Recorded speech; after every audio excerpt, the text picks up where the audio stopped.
¿Y sabe por qué los animo a que nos saludemos? Porque no vaya a ser que nos vuelvan a poner el tapabocas obligatorio y no podamos volvernos a saludar por otro tiempo. Hay que aprovechar cada instante, cada momento. Bueno, mis hermanos, en esta mañana hemos orado por nuestra nación, que Dios tenga misericordia de Colombia, porque uno sabe que en estas decisiones tan cruciales se mueve mucha brujería, mucho ocultismo. Entonces también tenemos que con oración contrarrestar todas estas fuerzas de maldad y de opresión que a veces quieren sumir a las naciones en ruina, en pobreza, en desesperación. Y bien, mis hermanos, entonces, entrando por aquí en materia, quiero hoy animarlos a que nos adentremos en un pasaje de la Escritura que tiene, no sé, ya está por ahí el texto, que tiene una pregunta que necesitamos hacernos en esta mañana y que sería interesante hacérsela a otras personas acerca de nuestro Salvador. Y le pido que vaya a Lucas, el Evangelio de Lucas, capítulo 9. Evangelio de Lucas, capítulo 9, versículos 18 al 22. Aquí en este caso, como también lo hace Marcos el evangelista, pone esta conversación luego de que Jesús hace uno de esos grandes milagros extraordinarios, y es alimentar a más de 5,000 hombres. Y si incluimos niños y mujeres, pues algunos dicen podríamos llegar a las 15,000 personas. Lo hace de manera sobrenatural, de tal forma que aún sobró comida ese día. Entonces, después de ese día, de tanta actividad, Jesús dedica un tiempo a la oración. Qué interesante, ¿no? Después de un día en que Dios obra a través de Cristo, Cristo hace una de sus señales, se aparta para orar, y parece que allí están cerca sus discípulos. Entonces escribe Lucas de la siguiente manera: un día, cuando Jesús estaba orando para sí, estando allí sus discípulos, les preguntó: ¿quién dice la gente que soy yo? Unos dicen que Juan el Bautista, otros que Elías y otros que uno de los antiguos profetas ha resucitado, respondieron. ¿Y ustedes? ¿Quién dicen que soy yo? El Cristo de Dios, afirmó Pedro. Jesús les ordenó terminantemente que no dijeran esto a nadie y les dijo: el Hijo del Hombre tiene que sufrir muchas cosas y ser rechazado por los ancianos, los jefes de los sacerdotes y los maestros de la ley. Es necesario que lo maten y que resucite al tercer día. Vamos a orar, Señor. Pedimos en esta mañana, Señor, que tú derrames sabiduría sobre nosotros, Señor. Abre nuestro entendimiento, Señor, para poder comprender las verdades que hay en tu palabra y particularmente en este texto, Señor. Dispón nuestras vidas, Señor, que seamos hombres, mujeres, Señor, con una disposición, Señor, a obedecer, Señor, lo que tú nos llamas a poner en práctica a través de este pasaje, Señor. Oramos, Dios, que el poder de tu Espíritu actúe en nosotros para hacernos cada vez personas más obedientes, y que poco a poco esos prejuicios, esos argumentos que a veces nos creamos en nuestra mente puedan ser derribados, Señor, o cambiados más bien por la verdad de tu palabra. Oramos en el nombre de Jesús. Amén y amén. Muy bien. Me parece importante destacar lo que Lucas empieza diciendo en el pasaje. Jesús estaba orando y los evangelistas siempre recalcan esa disciplina espiritual de Jesús. Siempre lo vieron orando. Y es una práctica que debe ser común para los cristianos, orar permanentemente, orar en el Espíritu para que sea Dios revelando su verdad a nuestras vidas. Entonces, en ese tiempo de oración, Jesús decide hacerle esa pregunta a sus discípulos: ¿quién dice la gente que soy yo? En ese momento la gente había llegado a esa conclusión: él debe ser Juan el Bautista. Recuerde que Herodes ya había asesinado a Juan y Herodes pensaba: debe ser que resucitó, y se ha manifestado a través de este hombre Jesús, que está siendo tan mencionado y que está teniendo tanta fama. Otros decían: yo creo que debe ser Elías, el profeta Elías del Antiguo Testamento, que ahora está actuando a través de este hombre. Otros, como lo menciona Mateo, dijeron: oh, puede ser Jeremías o alguno de los profetas del Antiguo Testamento. ¿Usted cree o qué piensa usted que si saliéramos a hacer una encuesta por las calles del Retiro o aquí en Colombia, si le preguntáramos a la gente: ¿quién cree usted que es Jesús?, ¿cuál sería la respuesta? Si empezáramos por las diferentes religiones o creencias o grupos religiosos más bien que hay, algunos dirían: pues yo creo que Jesús fue un profeta, yo creo que fue un hombre que vivió una espiritualidad que deberíamos imitar. Otros dirán: yo creo en el Jesús histórico, mas no en el Jesús que dicen que es Dios. Y hay muchas opiniones y conceptos acerca de Jesús, otros que nos podrían preocupar o inquietar. Hay partes en Europa donde usted le pregunta a alguien: ¿usted sabe quién es Jesucristo? No tienen ni idea quién es Jesucristo. Jesucristo, ¿y ese quién es? Porque las iglesias han sido convertidas en centros comerciales, en restaurantes y en bares. Hay nuevas generaciones que nunca han ido a una iglesia, jamás han abierto una Biblia y tampoco han escuchado el mensaje del Evangelio. Y ahí es más inquietante, ¿no?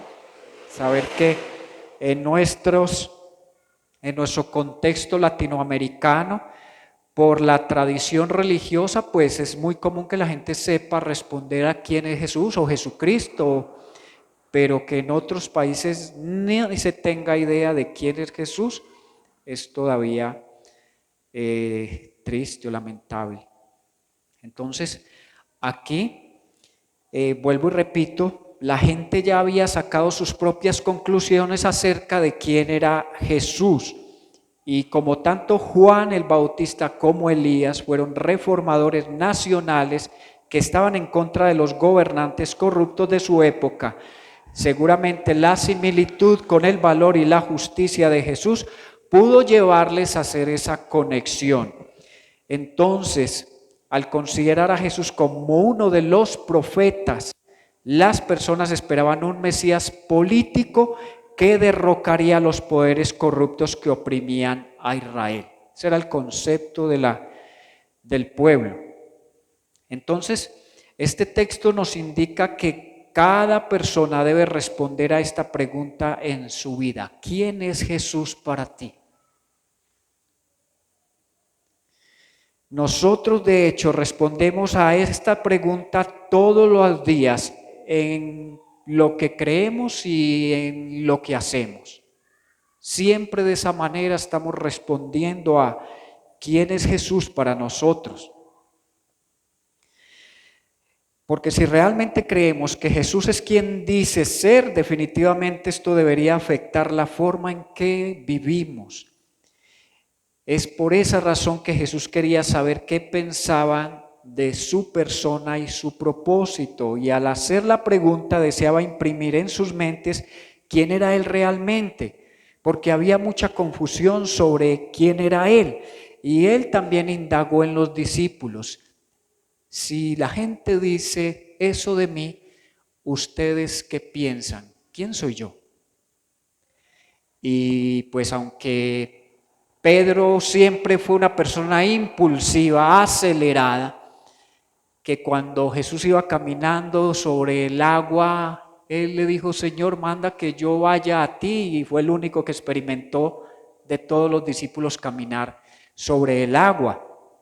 También otras formas lo llevaron a ser impulsivo y pues ser reprendido por Jesús en algunos momentos, pero aquí quien se atreve a expresar lo que piensa es Pedro, y le dice, tú eres el Cristo de Dios. En el libro de Mateo dice, tú eres el Cristo, el Hijo del Dios viviente. Aquí no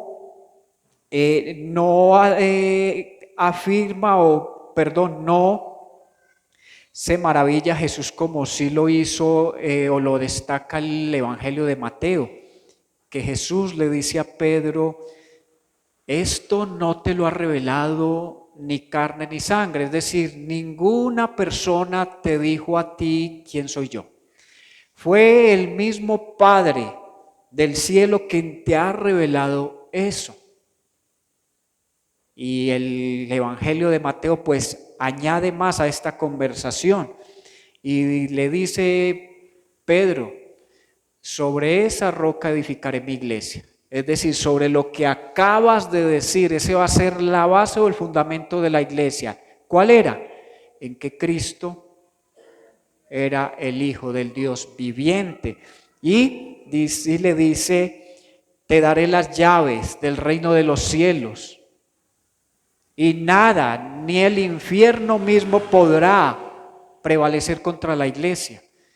Y con esas llaves tú abrirás puertas o cerrarás puertas. Es decir, darás la entrada a la gente al reino de los cielos o rechazarás a aquellos que no son dignos de llegar a Él. ¿Cómo así, pastor? ¿Y eso cuándo sucedió? ¿Recuerdan en Pentecostés cuando los discípulos estaban orando que habían más de 120 personas en ese lugar y ese lugar tembló y todos fueron llenos del Espíritu Santo y empezaron a hablar en otros idiomas?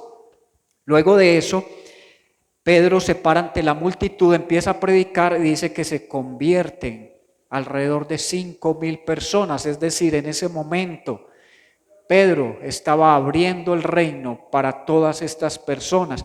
¿Y en qué momento, pastor, pudo haberlo cerrado? ¿Se acuerdan de Simón, el mago, que le ofreció a los discípulos dinero para poder recibir el poder o la unción del Espíritu? Que Pedro le dijo, tu dinero perezca contigo, porque veo que tu corazón está lleno de amargura. Y pues Simón, claro, ante esas palabras reaccionó y dijo, ay no, oren por mí para que no me vaya a ocurrir nada de lo que han dicho. Entonces fueron maneras como se piensa que Pedro pudo haber actuado con esa autoridad que le había dado el Espíritu Santo. ¿Recuerdan también con Ananías y Zafira? ¿Cómo caen ambos muertos delante de Pedro por su mentira?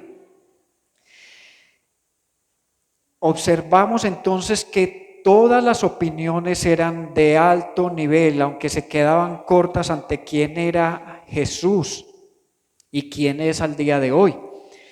Y esa expresión de Pedro, tú eres el Cristo, significa en griego ungido. La palabra hebrea que se utiliza es Mesías. En hebreo Mesías, en griego Cristo. Y Cristo es aquel a quien Dios ha elegido por encima de todos los demás y a quien Dios ha dotado con el Espíritu Santo para traer salvación según fue revelado por el mismo Jesús en este Evangelio de Lucas. Recuerda cuando él, al iniciar su ministerio, se dirigió a una sinagoga el día de reposo.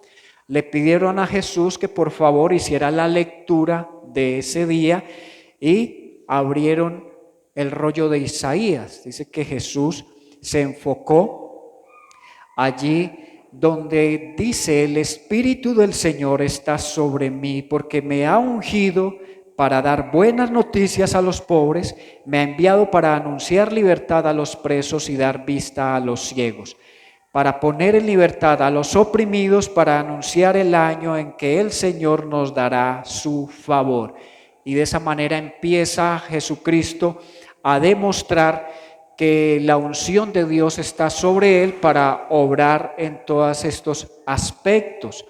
También el libro de Hechos,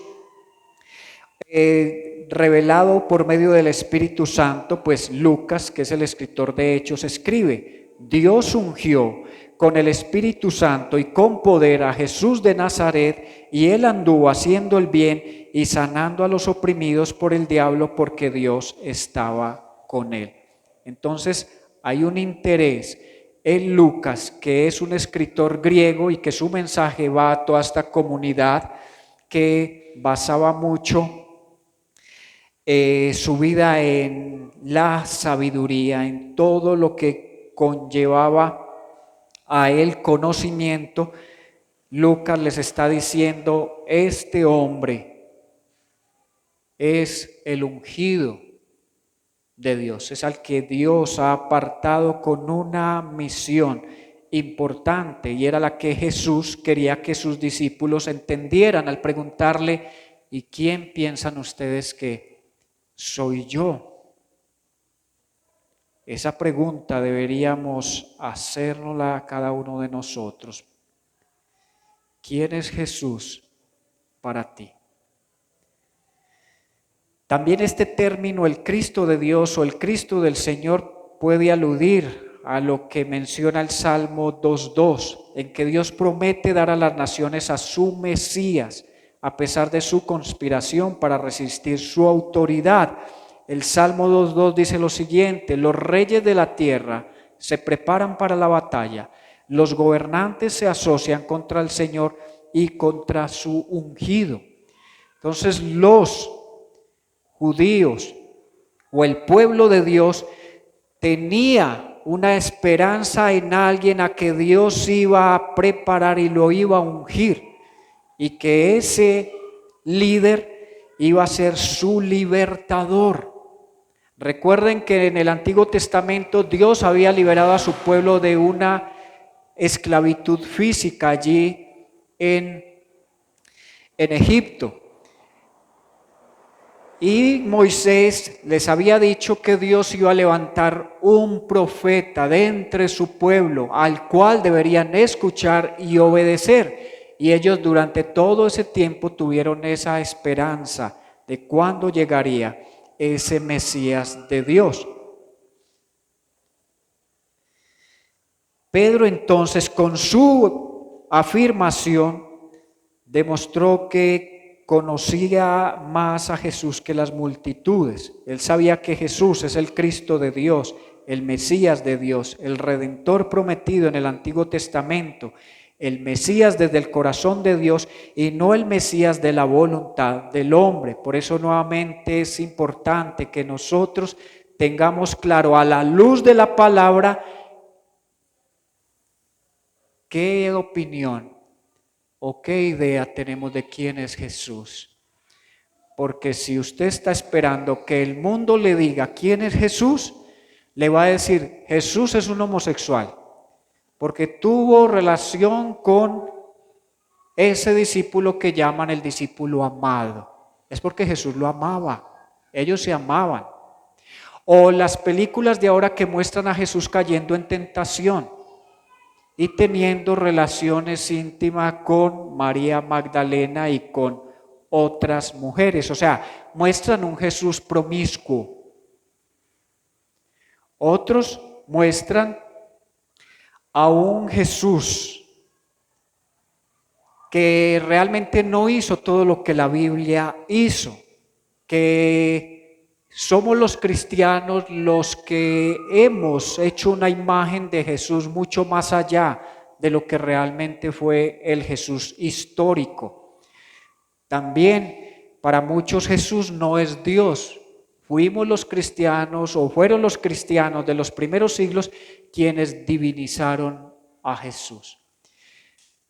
Por eso vuelvo y repito, tenemos que pedirle a Dios que por medio de su Espíritu Santo, al escudriñar su palabra, al estudiarla, Él nos permita entender quién verdaderamente es Jesús, porque el mundo tiene a un Jesús distorsionado, tiene una figura muy distinta en su mente de quién es Jesús. Y si es un Jesús que simplemente murió, que fue incapaz de llevar a cabo su propósito, entonces tendríamos que pensar, como lo dijo Pablo, a estas multitudes que no consideraban que era verdadera la resurrección. Y dijo, pues si la resurrección no existe y si Cristo no existe, vana es nuestra fe, seguimos en nuestros pecados.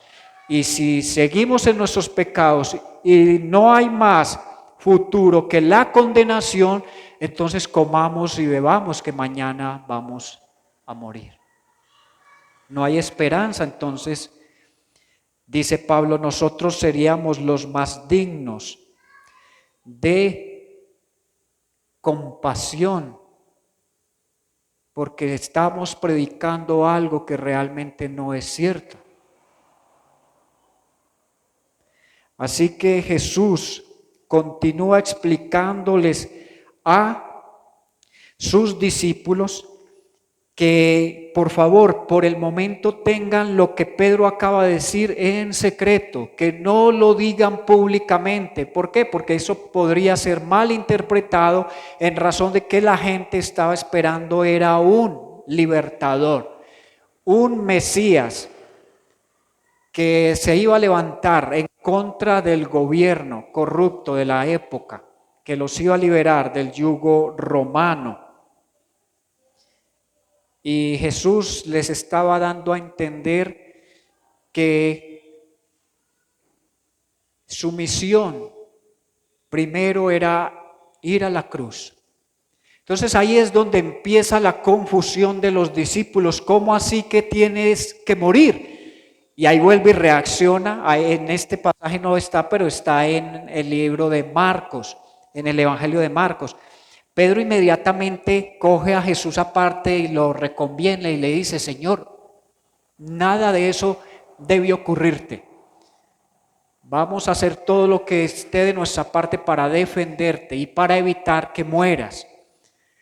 Y dice la Escritura que Jesús se gira y le habla a los discípulos mientras se está dirigiendo a Pedro y le dice, apártate de mí, Satanás, porque no pones la mirada en lo divino, sino en lo humano. Ellos no podían concebir si este es el Mesías, si este es el Cristo, como acaba de decir Pedro, y que Jesucristo, en lugar de rechazar esa afirmación, la aceptó. ¿Cómo es un Mesías débil? Porque se supone que el Mesías era figura de poder, de autoridad, de victoria. Jesús continúa explicándoles, porque nosotros lo entendemos al día de hoy, ellos no, que el Hijo de Dios venía en dos momentos, uno a morir y otro para juzgar. Uno como cordero y otro como juez. Entonces, Él les dice que el Mesías o el Hijo del Hombre debe sufrir, ser rechazado y morir. ¿Rechazado por quién? Por los líderes judíos, los líderes religiosos, pero que debe resucitar al tercer día. Entonces, de ahí es que cuando no leemos bien la Escritura, empezamos a hacernos una imagen de un Jesús equivocado. Mire lo que decía Isaías 53, 3 al 5. Todos lo despreciaron y lo rechazaron. Fue un hombre marcado por el dolor y habituado al más amargo sufrimiento. Todos evitábamos mirarlo, lo ignoramos, lo consideramos como harapo pisoteado en el camino, y sin embargo, el sufrimiento que él padeció es el que a nosotros nos correspondía. Nuestras penas eran las que lo agobiaron, y nosotros pensábamos que sus tribulaciones eran castigo de Dios por sus propios pecados, pero él fue herido y maltratado por los pecados nuestros. ¿Cómo leyeron los judíos o el pueblo de Dios este pasaje que no lo quisieron tener en cuenta para el Mesías esperado? Ellos no querían ese tipo de Mesías. Un Mesías que parecía más bien débil, incapaz. No, uno necesita a alguien que lo ayude, pero que esté en una mejor posición que uno, no que esté en una posición peor. Ellos no lograban entender cómo un personaje como el que describe Isaías podía ayudar a una nación. Pero dice Pablo en el libro de Corintios que la debilidad de Dios es más poderosa que todo el poder de la humanidad junta. Jesús les estaba entonces preparando para lo que según él era necesario. Él les había dicho: es necesario que el Hijo del Hombre sufra, sea rechazado, muera y resucite. Usted se imagina todo lo que tuvieron que empezar a ver los discípulos cuando Jesús esa noche en el Monte de los Olivos es llevado preso. Cómo empiezan, dice la Escritura, a escupirlo, a despreciarlo, a humillarlo, a golpearlo, porque tapaban, cubrían su cabeza y le daban puños y le decían: si tú eres profeta, adivina quién te golpeó. Y empezó todo este proceso de ver a Jesucristo parado frente a la multitud con una corona de espinas, con un traje púrpura, con un palo en su mano, siendo presentado por Pilatos y decir: este es el rey de los judíos. Y luego verlo por las vías de Jerusalén arrastrando una cruz, cayéndose en el camino porque ya había sido azotado y seguramente ya estaba en una condición donde no tenía fuerzas. Ver a Jesús colgado en una cruz sangrando. Era difícil pensar cómo este hombre puede ser el Salvador que estábamos esperando. Pero no estaban teniendo en cuenta que a lo que Isaías se refería es: este Mesías va a liberarlos de la esclavitud del pecado, que es la peor esclavitud que puede vivir un ser humano en esta tierra, la esclavitud al pecado. Pero a pesar de todo lo que Jesús les estaba diciendo, versículos más adelante en este capítulo, en el versículo 45, Lucas escribe: pero los discípulos no entendían lo que él les quería decir con esto. Todavía todo estaba nublado como velado para ellos y no podían comprenderlo. No vamos a poder comprender a la luz de la Escritura quién es Cristo hasta que no estemos llenos del Espíritu Santo. No vamos a aceptar quién es Jesús, no vamos a comprender quién es Jesús, por lo tanto no nos vamos a someter a Él y no le vamos a obedecer si no entendemos quién es Jesús. Y para entenderlo necesitamos que el Espíritu Santo more en nosotros. Mientras no suceda así, no quiere decir que esté mal cuestionar, pero ese cuestionamiento tiene que llevarnos a indagar más sobre quién es nuestro Redentor, no a alejarnos más, sino a llevarnos a acercarnos más a Él. No podemos quedarnos en nuestra vida cristiana cuestionando lo que Dios hace. Tenemos que ir paso a paso aceptando que Dios es sabio y soberano y que tiene un propósito que está llevando a cabo y que en ese propósito estamos incluidos nosotros y también están incluidos los no creyentes y que Dios está llevando toda la historia al cumplimiento de su plan.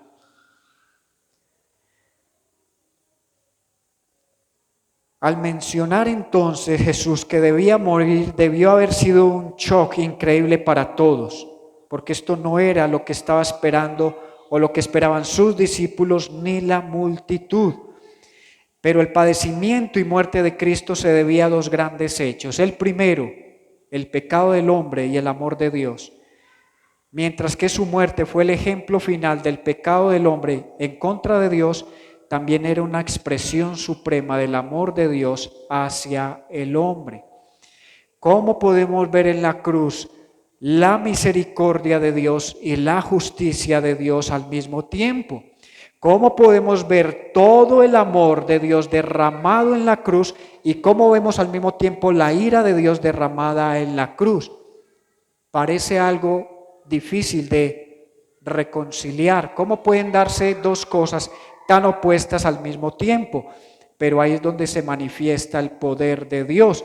Y es lo que los discípulos, cuando al fin lo entendieron, se convirtió en el mensaje que llevaron a todo lugar. Y por eso las diferentes comunidades decían cuando oían llegar a los discípulos, los que trastornan el mundo ahora han llegado hasta aquí.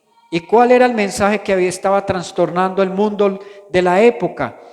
Como lo escribió Pablo, lo primero que hice fue transmitirles lo que me enseñaron, que Cristo murió por nuestros pecados de acuerdo a las Escrituras, que fue sepultado y que al tercer día se levantó de la tumba según las Escrituras.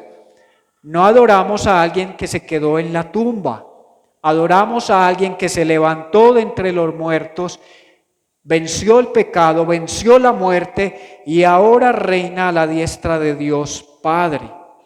Cristo progresivamente manifestó el propósito de su misión y pienso que esto ocurrió a medida que Él empezó a utilizar ese término que Dios también utiliza en el Antiguo Testamento para revelarse a Moisés. Recuerdan que Dios le encomendó una misión a Moisés: ve y rescata a mi pueblo y tráelo al desierto para que me adore. Y Moisés se sintió incapaz de esa tarea. Y le dijo y le hizo la siguiente pregunta al Señor: Señor, si me preguntan cuál es el nombre de aquel que me envió a sacar a Israel de Egipto, ¿qué les digo? Y el Señor le respondió: mi nombre es Yo soy el que soy. Ego eimi. Yo seré quien yo seré. Y Jesús, cuando usted va al Evangelio de Juan, y que el Evangelio de Juan es un evangelio universal, Jesús empieza a describirse de la siguiente manera: yo soy el pan de vida. Yo soy la luz del mundo, yo soy el buen pastor, yo soy la puerta, yo soy la resurrección y la vida, yo soy el camino, la verdad y la vida, yo soy la vid verdadera, yo soy el alfa y la omega, yo soy la raíz y el linaje de David, yo soy la estrella resplandeciente de la mañana, yo soy el primero y el último, yo soy el principio y el fin. Jesús reveló que Él es superior a Adán, a Moisés, a Abraham, a David, a Salomón, a Jonás y aún por encima de la ley, porque Él es la palabra encarnada de Dios. Jesús, según lo describe la Biblia, es el gran sumo sacerdote, es el verdadero rey y el profeta de Dios, el soberano de los reyes, el autor de vida, nuestra Pascua, la roca, el Salvador, el mediador, el pastor y obispo de las almas, el Hijo de Dios, el Hijo de David, el Hijo del Altísimo, el Hijo del Hombre, el sol de justicia, el testigo, el verbo de Dios, el justo, la imagen de Dios, el santo de Dios, el heredero de todas las cosas. Él es la cabeza de la iglesia, Él es nuestro guía, Él es el precursor, Él es el primogénito de los muertos, la aurora de la mañana, Él es la consolación de Israel, es el autor de la salvación, Él es el bienaventurado y soberano, es el principio de la creación.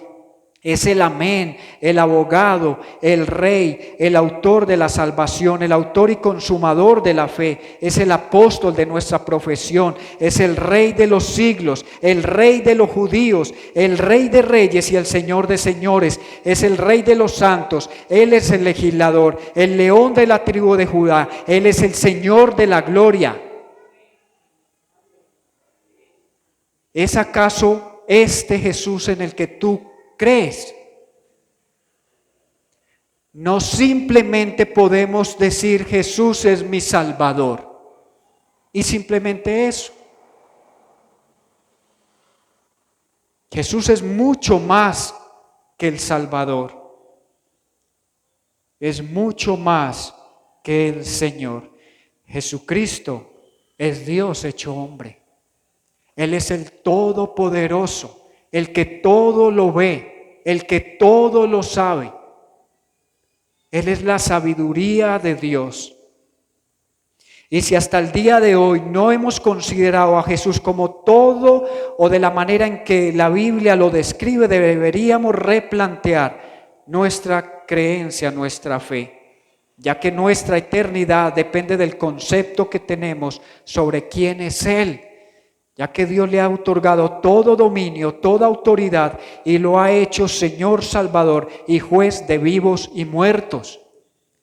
Hay muchas personas que no consideran a Jesucristo, como Dios, lo consideran como un ángel. Hay algunos que consideran que los escritos de ciertos profetas están por encima aún de la Biblia, como los mormones con el libro de la perla. Los mismos musulmanes que se están multiplicando y se están propagando por todo el mundo, creen que los escritos de Mahoma son superiores al mensaje que Jesucristo delegó a sus discípulos. ¿Sabe qué hacen los musulmanes hoy en día? En donde pueden y que haya funcionado una iglesia cristiana, ellos abren una mezquita. Y con eso dan a entender el Islam es superior al cristianismo.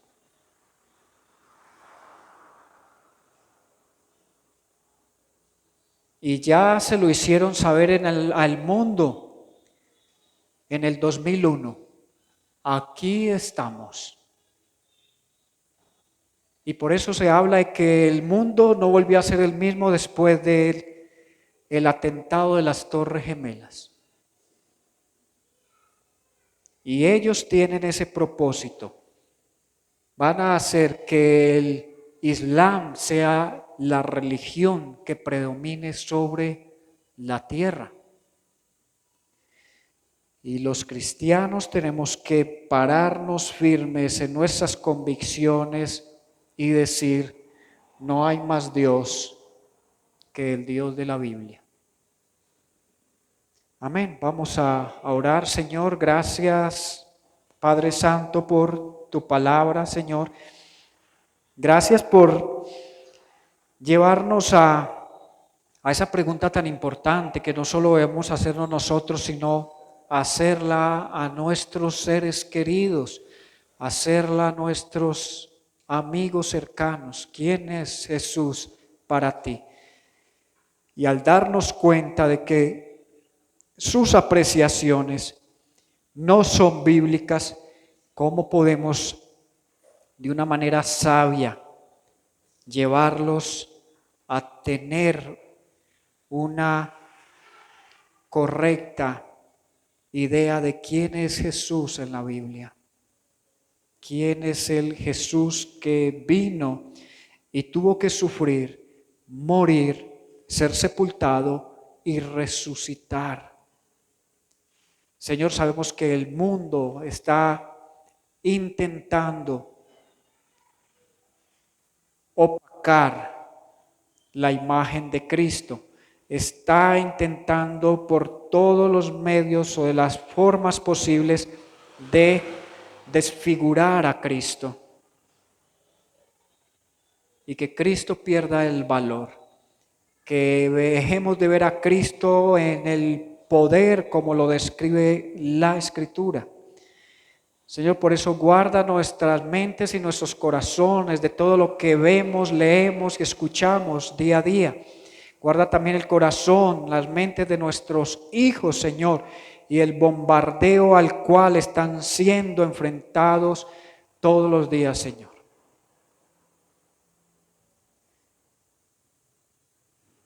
Algunos se han atrevido a decir que han descubierto la tumba donde reposan los huesos de Jesús.